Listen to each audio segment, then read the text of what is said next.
A baby's born. Wrap up a baby gift of $5,000, will ya? What? At Sophia's carefree tone, I couldn't help but exclaim aloud. It's been years since I've been in touch with Sophia, after what happened, and yet she wants to be celebrated? That's just crazy. When I told my husband Noah about this, let's both go and give a baby gift, he surprisingly said.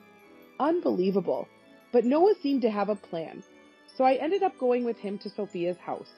A reunion with Sophia after such a long time. We greeted her with smiles and congratulations. Congratulations on your baby, Sophia. This is our gift for the baby. Noah, smiling, handed her a piece of paper. The moment she saw it, Sophia's face changed. What is this? Sophia turned pale. It's nice to see you again, Mrs. Jones. With that, Noah took off his hat and smiled cunningly. Seeing Noah clearly, Sophia's eyes widened in shock. You are... And she began to tremble pitifully. My name is Harper Thomas, just turned 30. My husband is the 35-year-old Noah, and our recently 4-year-old daughter Charlotte. This is our family of 3. A normal, peaceful life, but the journey here wasn't smooth. Actually, this is my second marriage. My first marriage goes back about 5 years.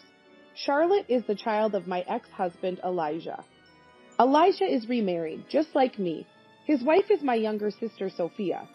Sophia, 29, a year younger than me. Being close in age, we should have stayed on good terms as adults. But I haven't been in touch with Sophia for a long time. After what happened, it's natural. People who don't know the situation say things like, sibling fight? Make up soon. However, what Sophia did to me isn't something easily forgiven.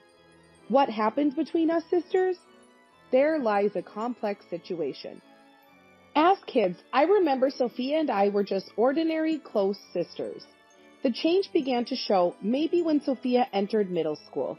She realized she had a cute face, started getting into fashion, experimenting with clothes and hairstyles, and dieting more. Naturally, her studies started to suffer.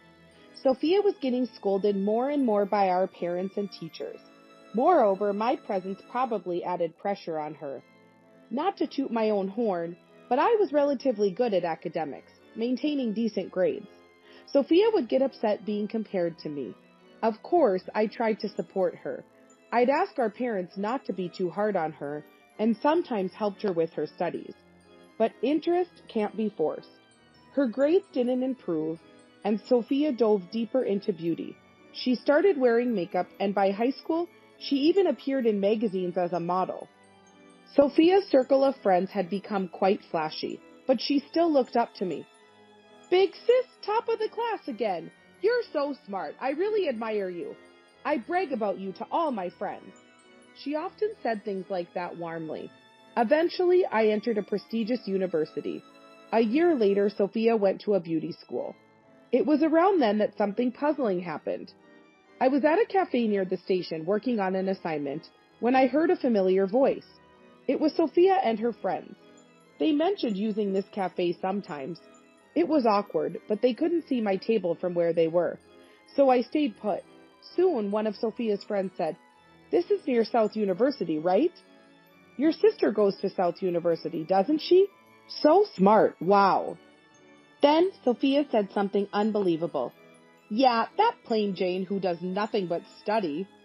I couldn't believe my ears, but it was unmistakably Sophia's voice. "Wow, Sophia, that's harsh. Are you two not close?" "Not at all.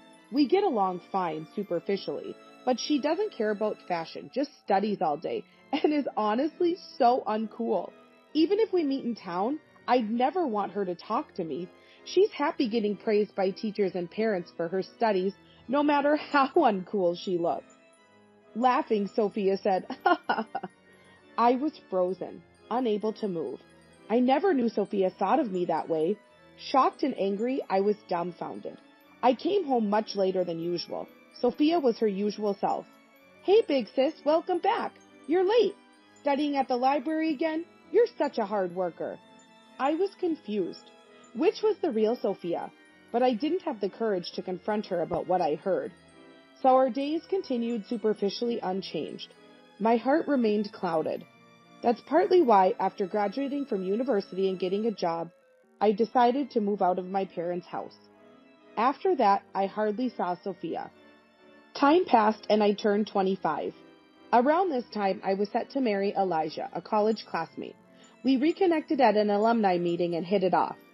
Elijah was an ordinary employee, but his family owned a lot of land in prime urban locations. In other words, he was from a wealthy family. However, that didn't matter to me. I was attracted to Elijah's generous personality. With our wedding approaching, I went back home to introduce Elijah. Of course, Sophia was there. Sophia, now a working adult, had become an esthetician. She must have been really into beauty. Her makeup, style, and fashion were perfect, like a model's. I was nervous at first, but Sophia laughed freely and congratulated us as before. My heart gradually warmed to Sophia again. Maybe back then, Sophia was just a moody teenager. Time has passed and we've both grown up. I convinced myself of that. Soon, Elijah, Sophia, and I, being close in age, became good friends. Sometimes the three of us would hang out together. It would have been tough for Elijah if Sophia and I were still awkward. This is good. After marrying Elijah, I quickly got pregnant. I decided to give birth near my parents' home. So I discussed with my parents and started visiting a hospital nearby. It was a busy time. I had severe morning sickness and had to be hospitalized for a while. My parents visited, but I rarely saw Elijah or Sophia. But I was too ill to worry about that. I didn't have the luxury to worry about others. Looking back, I wish I had paid more attention. Maybe then I would have noticed. And then I went into labor. A healthy baby girl was born. Her name is Charlotte. But my health took a while to recover, so I stayed at my parents' home for some time. Elijah, busy with work, didn't visit, only sending messages and calling. Eventually, my health improved bit by bit. Finally, I could return to Elijah's home. What would Elijah say when he saw the baby? Thinking lightheartedly, I opened the door. "Elijah, I'm home." No answer. As I opened the living room door, a shocking scene unfolded. Elijah and Sophia, half-dressed, intimate, like lovers. What? I was speechless. Elijah hurriedly got dressed. In contrast, Sophia was oddly calm. What the heck is going on? Harper, this is a misunderstanding. Welcome back, big sis, Sophia said, smiling. Not welcome back. Explain this. What? Isn't it obvious? We're in a relationship like this. Sophia nonchalantly said, wrapping her arm around Elijah's. My head was pounding. What was Sophia talking about? Resigned, Elijah apologized. I'm sorry. What's that? I can't believe this. It's unbelievable, both of you. Even with me and Charlotte here, it's just wrong. Confused, I rushed out of the house. But where could I go? Reluctantly, I took Charlotte and went back to my parents' house. As I explained the situation to my parents, my mobile phone rang. It was Elijah. I'm sorry for surprising you earlier, Harper, but Sophia and I have developed feelings for each other. I want a divorce. What? What are you talking about? We have Charlotte, remember? Child support for Charlotte. So? I couldn't understand what he was saying. Confused, I listened to Elijah's explanation, why he got involved with Sophia. It seems Elijah found Sophia cute the first time he saw her, but she was his wife's sister. They became close as relatives of similar age. Then I was hospitalized for morning sickness. During that time, Elijah and Sophia grew closer. Sophia had tearfully confessed that I had always been mean to her since we were kids. Big sis always called me stupid. I never said such terrible things. It was clearly a lie by Sophia, but Elijah believed her story. His own complexes played a part in this. Elijah, coming from a wealthy family, had entered university through a large donation. In other words, it was an unfair admission. He hadn't gotten into the prestigious university on his merit. These complex feelings made him feel inferior to me, who entered through general admission. This background led Elijah to empathize with Sophia. He believed her story and became disappointed in me. You're smart and responsible, sure, but that doesn't mean you should belittle Sophia. I'm disappointed in you. Marrying such a mean-spirited woman was a mistake. What are you talking about? That's a lie by Sophia. Don't believe it. No, I'm not being fooled. I'll sign the divorce papers and send them to you. Wait a minute, listen to me. My cries were in vain as the call ended. Unbelievable. He believed such lies. I was stunned. A few days later, overwhelmed by everything, I came down with a fever. My parents, knowing everything, comforted me and took care of Charlotte. How pathetic. I need to recover quickly and sort out this mess. While I was thinking this, the entrance door opened. I thought it was someone else, but it was Sophia.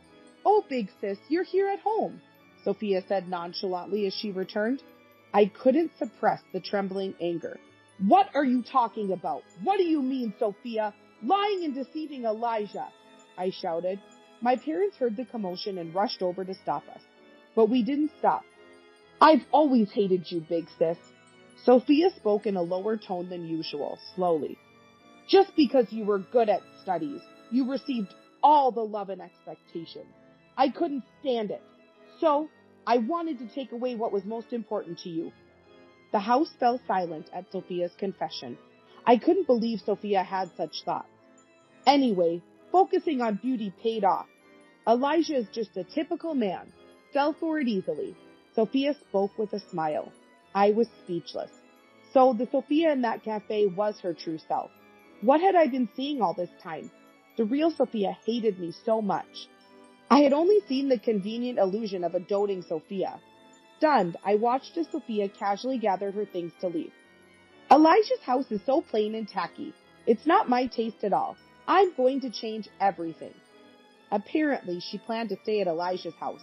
Despite my parents' attempts to stop her, Sophia left briskly. Dizzy, I found myself sitting in the hallway. Then, my daughter Charlotte began crying in the other room. I needed to comfort her, but I couldn't move.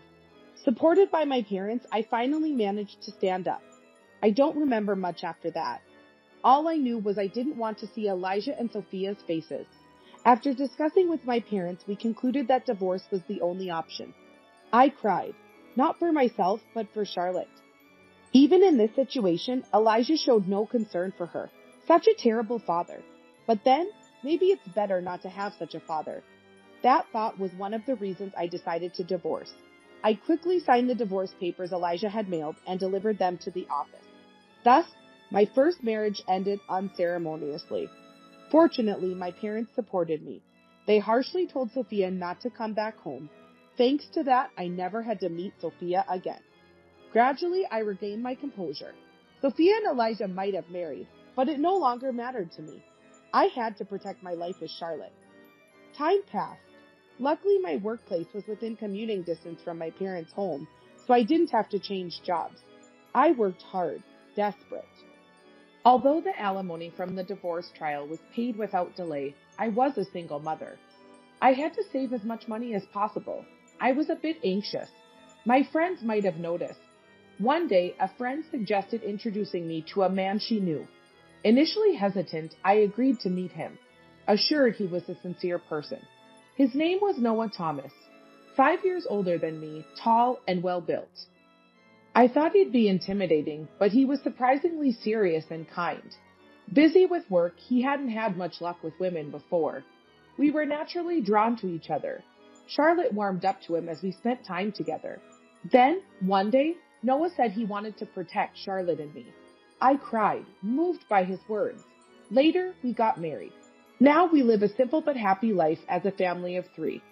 I thought I had nothing to do with Sophia anymore. But then one day, relaxing at home, my mobile phone rang.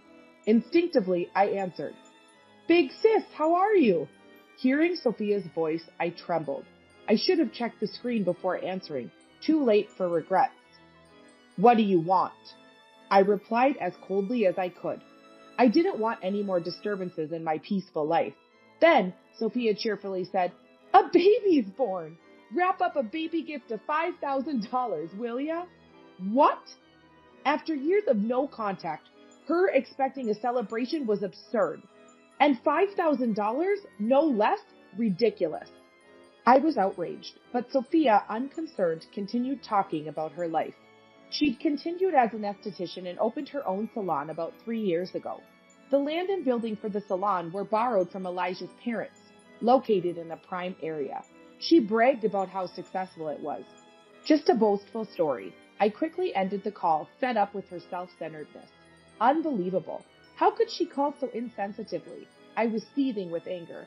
That night, when Noah came home late from work, I immediately told him about it. Noah had been busy lately, always coming home late. But we made a point of having dinner together. He always valued our communication, saying from the beginning of our remarriage, "I want us to talk about everything." Over dinner, I told Noah, "Elijah's sister called? She's running a beauty salon now?" "Seems like it. Her ex-husband was wealthy, so he probably helped with the funding." What's her name?" "Sophia. She's now Sophia Jones." After I answered, Noah thought for a moment, then said, "I see. That's what it is." "What? What's wrong?" "Well, how about we both take a baby gift and visit Sophia's house?" Noah suggested with a sly smile.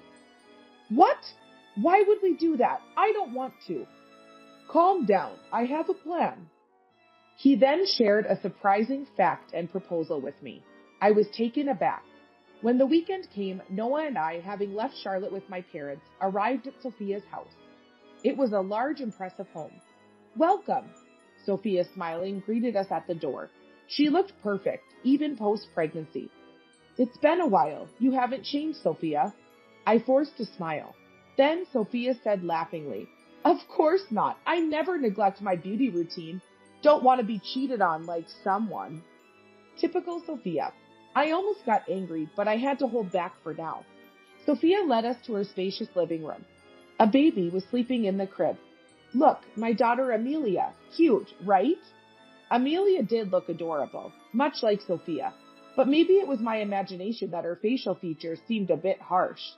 "So, about that thing?" Sophia gestured for money. How audacious. Just as I was about to retort, Noah put his hand on my shoulder. "Nice to meet you. I'm Harper's husband, Noah." He bowed slightly, wearing his hat low over his eyes. "Ah, okay," Sophia muttered disinterestedly. Noah then quickly pulled out a piece of paper from his inner pocket. "This is our gift for the baby." "Congratulations on your baby, Sophia." Upon seeing the paper Noah handed her, Sophia's complexion changed. "What is this?" She turned pale.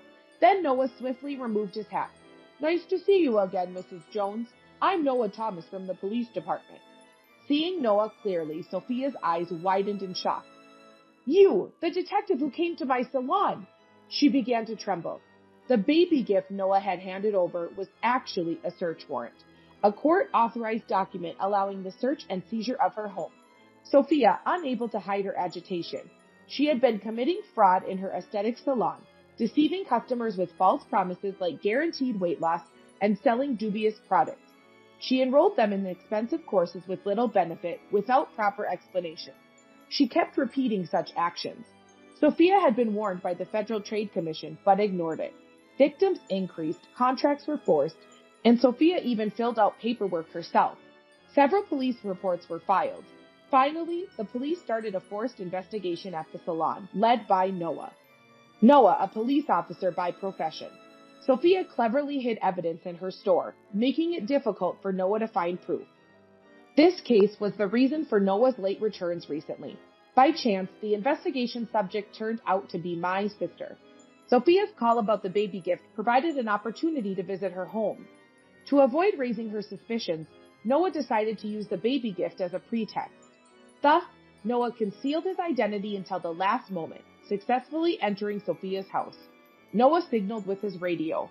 Simultaneously, several police officers who had been waiting outside entered. "Sorry, but this was the only way to get into your house." Then Elijah arrived. "What's all this commotion? What's going on, Sophia?" Sophia could only groan in response to Elijah's questioning. The police started searching various parts of the house, seizing numerous items in cardboard boxes. As Elijah began to understand the situation, he questioned Sophia further. He seemed unaware of my presence. In panic, Sophia suddenly lunged at one of the officers entering the house. "Stop! Don't mess up my house!" Sophia shouted. Noah raised his voice. "Don't interfere! I'll arrest you for obstructing public duties." Hearing arrest, Sophia reluctantly let go. Her face twisted in frustration. But this wasn't the end for Sophia. She glared sharply at Noah. I'll tell Sebastian, Elijah's father. He knows many high-ranking police officials. He could easily cover this up. Sophia was relying on Elijah's father, a wealthy landowner with extensive connections. In her desperation, she turned to Elijah. You can do it, right? Your father has always used donations to influence people. What are you saying in front of the police? Elijah was flustered. Sophia, in her panic, lost the ability to think rationally. Noah spoke calmly. The Jones family, right? Old landowners. Sebastian Jones, Elijah's father, a former city council member and wealthy man. So, what about it? He's already been indicted for bribery in a corruption case. He's currently in custody. What? My father? Now it was Elijah's turn to panic. The Jones family was wealthy, but apparently involved in corruption. Elijah's fraudulent admission to university suggested a family habit of solving problems with money. Why is my father-in-law involved in this? I don't know. Sophia, were you committing fraud at your salon? Shut up. Now's not the time. Elijah and Sophia began arguing bitterly. Amidst the chaos, I quietly addressed Sophia. Isn't it time to give up? It's unbecoming. What did you say? You lied again. 4 years ago, you made up lies about me to Elijah, crushing my heart. And now, deceiving your clients for your own benefit? No matter how beautiful you are, your heart is ugly, the lowest of the low. What? Sophia opened her mouth to respond, but then a police officer's voice came from the back room. We found a work computer. Sophia bit her lip in frustration, likely knowing it contained incriminating evidence. Mrs. Jones, we'll discuss this in detail at the station. Please come with us. Sophia slumped in defeat, her face a picture of despair. It seemed she no longer had the energy to resist. Initially, Sophia denied the fraud charges at the station, but analysis of her computer's data uncovered evidence.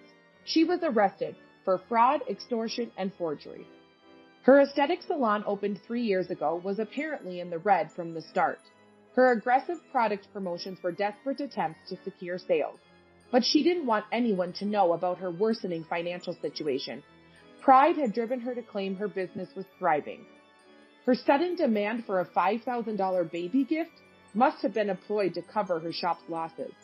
Dozens of customers had filed complaints against Sophia. The salon, facing hefty damages, went further into debt and closed down, leading to bankruptcy. Elijah and his family, who had invested capital, were furious.